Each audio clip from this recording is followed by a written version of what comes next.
झाल्यानंतर रात्री घडलं असं काही की सगळे वारकरी पळू लागले। भजनामध्ये दंग असलेले वारकरी अचानक जीवाच्या आकांताने इकडे तिकडे पळू लागले। 8 जुलैला आळंदीहून माऊलीचं प्रस्थान झालं होतं, तर 7 जुलैला जगद्गुरू तुकोबारायांची पालखी पुण्याकडे निघाली होती। लाखो वारकऱ्यांच्या जयघोषामध्ये या दोन्ही पालख्या जेव्हा पुण्यामध्ये दाखल झाल्या तेव्हा माऊलींचा मुक्काम भवानी पेठेमध्ये तर तुकोबांचा मुक्काम नाना पेठेमध्ये होता। टाळ मृदुंगाचा गजर सुरू होता, भजन रंगामध्ये आलं होतं। पण तेवढ्यात रात्रीच्या अंधारामध्ये समोर असं विचित्र दिसलं की संपूर्ण महाराष्ट्राच्या वारीच्या इतिहासात अशी घटना कधीच घडली नव्हती। समोरचं ते दृश्य पाहून काही वारकरी जीवाच्या आकांताने धावू लागले, तर काहींनी धाडस करून तातडीने खिशातून मोबाईल काढले। काहींकडे कॅमेरेही होते, त्यांनी कॅमेरे चालू केले। त्यांनी तो अद्भुत प्रसंग कॅमेऱ्यामध्ये रेकॉर्ड करायचा प्रयत्न केला। तो प्रसंग डोळ्यासमोरून निघून गेला आणि 5 मिनिटांनी जेव्हा आपले मोबाईल आणि कॅमेरे वारकऱ्यांनी चेक केले तेव्हा त्यांच्या पायाखालची अगदी जमीनच सरकली, कारण की त्या कॅमेऱ्यामध्ये काहीच रेकॉर्ड झालं नव्हतं, सगळं काही पुसून गेलं होतं। आज जेव्हा पुण्यातले तब्बल सकाळी 500 सीसीटीव्ही कॅमेरे चेक करण्यात आले तेव्हा कोणत्याही कॅमेऱ्यामध्ये काहीच दिसून आलं नाही। खरं तर ही घटना फार विचित्र होती। सुरुवातीला भजन प्रवचन चालू असतानाच सुरुवातीला लांबून लोकांना लांब अंतराहून एक प्राणी येतोय असं दिसलं। त्या प्राण्याच्या अंगावर पांढरी टोपी, पांढरा सदरा आणि धोतर घालून एक वारकरी बसला आहे असा भास होऊ लागला। लोकांना वाटलं हा देखावा आहे, पण तो जसा जसा जवळ येऊ लागला तसतसे वारकरी पळू लागले। काहींनी मोबाईलमध्ये शूट करण्याचा प्रयत्न देखील केला, पण कुठलीही शूटिंग झाली नाही। सीसीटीव्ही मध्ये देखील काहीच रेकॉर्ड त्या ठिकाणी झालं नाही। मग नेमकं काय घडलं होतं त्या रात्री? कोणत्या प्राण्यावर तो वारी बसून आलेला होता? सीसीटीव्ही मध्ये काहीच रेकॉर्ड का झालं नाही? माऊलींनी नेमकं याच्यातून काय संकेत दिलाय? वारकऱ्यांनी नेमकं काय पुण्यामध्ये चूक केलेली आहे?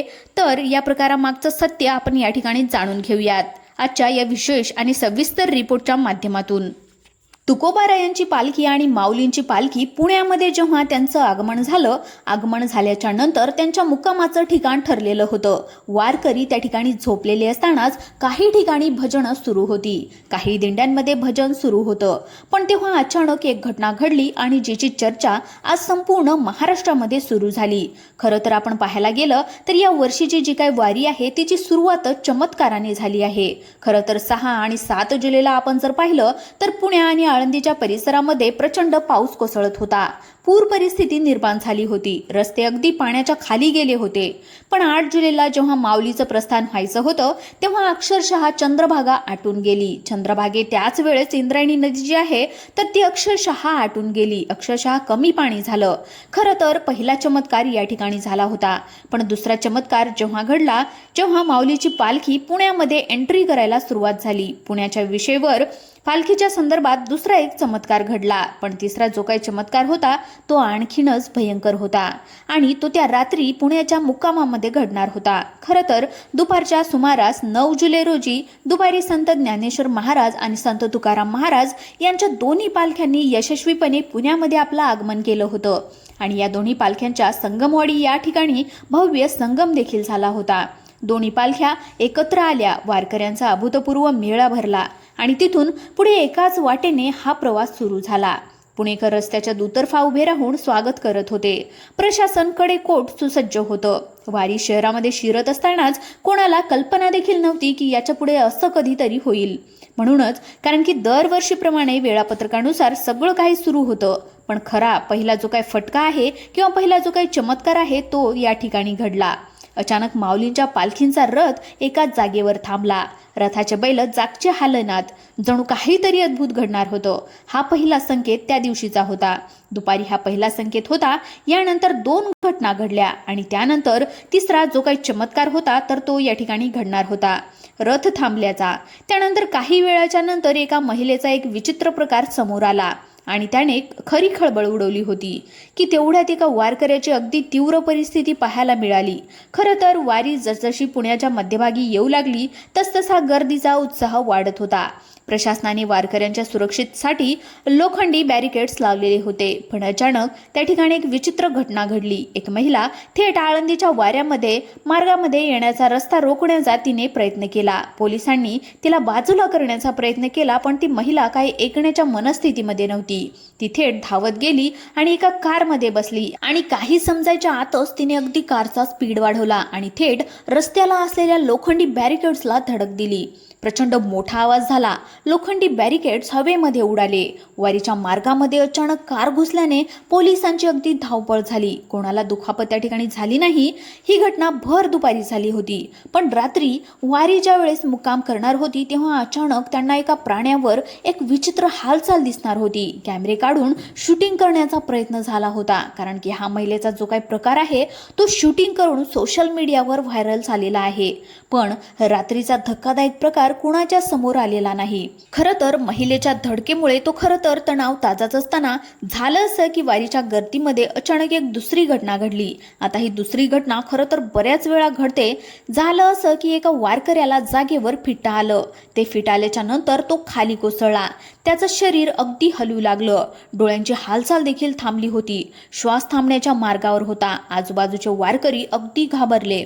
तिथे एकच गर्दी झाली. कुणाला काय करावं समजतच नव्हतं. वारीमध्ये संकट आलं की काय, विठ्ठल कोणत्या ना कोणत्या स्वरूपामध्ये तरी धावून येतो. तिथे सुरक्षिततेसाठी तैनात असलेले पोलीस अधिकारी गर्दीला बाजूला करत तातडीने पुढे सरकावले. त्यांनी कसलाही वेळ वाया न घालवता त्या वारकऱ्याला जागेवरच कृत्रिम श्वास देण्यास सुरुवात केली. आजूबाजूला तणावाचं वातावरण झालं आणि चमत्कार घडला. त्या पोलिसांच्या याच्यामुळे तो वारकरी त्या ठिकाणी वाचला. हे साधारणपणे सायंकाळी 4 ते 5 वाजेपर्यंत या घटना घडत होत्या, पण रात्री मुक्कामाच्या ठिकाणी तो चमत्कार घडणार होता. जो अभूतपूर्व चमत्कार कोणताही कॅमेरा त्याला रेकॉर्ड करू शकला नाही. ती गोष्ट त्या ठिकाणी घडणार होती. रात्री भवनपेठेतील पालखी विठोबा मंदिरामध्ये आता माऊलींचा मुक्काम होता. भजन कीर्तन संपून रात्रीच्या शांततेमध्ये काही वारकरी झोपले होते, तर काही दिंड्या टाळांचा गजर करत होते. मध्यरात्रीच्या जवळपास सुमारास मंदिरात टाळ मृदुंगाचा संत गजर सुरू होता. तेवढ्यात लांब अंतरावरून एक विचित्र प्राणी चालत येताना दिसला. सुरुवातीला लोकांना वाटलं की कुणीतरी वारीचा देखावा केला असावा, पण जसजसं तो प्राणी जवळ येत होता तसतसं लोकांचे डोळे पांढरे होत होते. त्या प्राण्याच्या अंगावर चक्क पांढरी टोपी, पांढरा सदरा, धोतर घातलेला एक वारकरी हुबेहूब बसलेला दिसला. तो प्राणी जसा जसा मंदिराच्या दिशेने सरकू लागला तसे तिथले वारकरी घाबरून पळू लागले. काहींनी धाडस केलं की हा अद्भुत चमत्कार जगाला दाखवावा म्हणून कॅमेरे काढले, कॅमेरे ऑन केले आणि व्हिडिओ शूटिंग सुरू केली. तो प्रसंग तिथूनच निघून गेला. 5 मिनिटांनी जेव्हा आपला मोबाईल चेक केला तेव्हा लोकांच्या अंगावर अगदी काटा आला. मोबाईलच्या गॅलरीमध्ये कोणतीच फाईल नव्हती. व्हिडिओ रेकॉर्ड झाला नव्हता. सकाळी CCTV फुटेजेस चेक केले तर काहीच दिसलं नाही. ना रस्ता, ना तो प्राणी, ना तो अद्भुत वारकरी.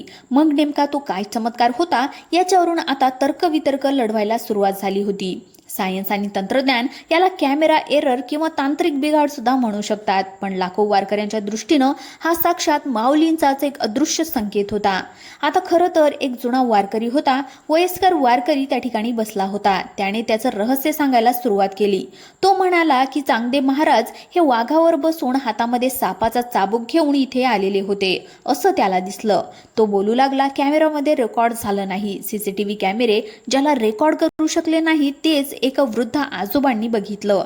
ते म्हणाले, ज्ञानोबा माऊली जेव्हा चांगदेव महाराज त्यांना भेटायला आले होते तेव्हा त्यांनी भिंत आडवी घातली होती किंवा भिंतीवर ते त्यांना भेटायला गेले होते, तर अशाच प्रकारे इथे देखील ज्ञानोबा माऊलींना भेटायला स्वतः चांगदेव महाराज वाघावर बसून हातामध्ये तो एक सापाचा जो काही चाबूक आहे तर ते घेऊन आले होते असं चित्र त्याला दिसलं. आणि कदाचित मग लोक यामध्ये म्हणू लागले की कदाचित हे चांगदेव महाराज त्या ठिकाणी दिसले असावे, पण कुठल्या व्हिडिओमध्ये रेकॉर्ड का झालं नाही, तर हे एक प्रकारे हा एक चमत्कारच म्हणावा लागेल.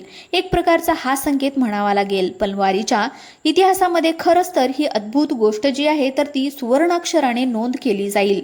तर तुम्हाला या चमत्काराबद्दल काय वाटतं आम्हाला कमेंट करून नक्की सांगा. व्हिडिओ आवडला असेल तर लाईक करा. चॅनलला नवीन आले असाल तर सबस्क्राईब करा. धन्यवाद.